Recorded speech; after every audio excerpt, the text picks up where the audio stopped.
नवीन पटनायक जिंदाबाद। हजार हजार संख्यक लोक समस्त मुनर आनंद उल्लास समस्ते चाहती अभिमन्यु सेठी को भोट दबा। आज आपण मैंने जो प्रश्न पचार विरोधी दल जो बाजीमात ये सब मिछ बासपट विजु जनता दल विश्वास करे ना।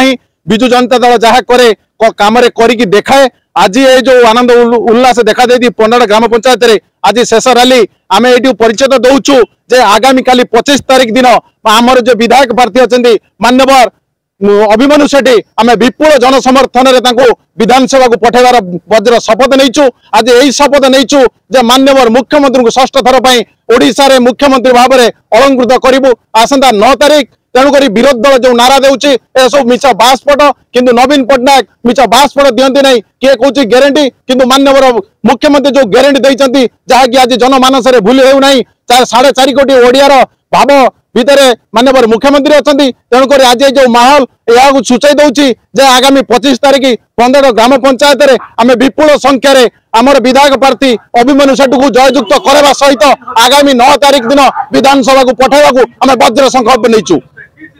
मु गौरंग मल्लिक कहूँ अति सरल शांत भद्र नर्म तेणुक नवीन बाबू जो भोट दे टिकट प्रदान कले तेणुक समस्त मनरे आनंद उल्लास भद्र विवेचित प्रार्थी देते आम निश्चित भाव जययुक्त कले कौन से दिग्धा नहीं। तेणुक आमर आनंदपुर निर्वाचन मंडली 37 नंबर जोन कणिका ग्राम पंचायत 1000 रु अधिक गाड़ी पूर्व विकास धारा निश्चिंत भाग आगे भाईचारा सृष्टि पूर्व जिते रैली होता समस्त 200-150 गाड़ी आज किंतु 1000 रु अधिक स्वेच्छा जाइकंती। तेणुक आमर आशा कल्पना विश्वास निश्चिंत भाव अभिमन्यु विजय लाभ करेंगे कौन निश्चिंत भाव मुझे ठीक करनी 20,000 रु अधिक भोट निश्चिंत विजय करेंगे आमर आशा।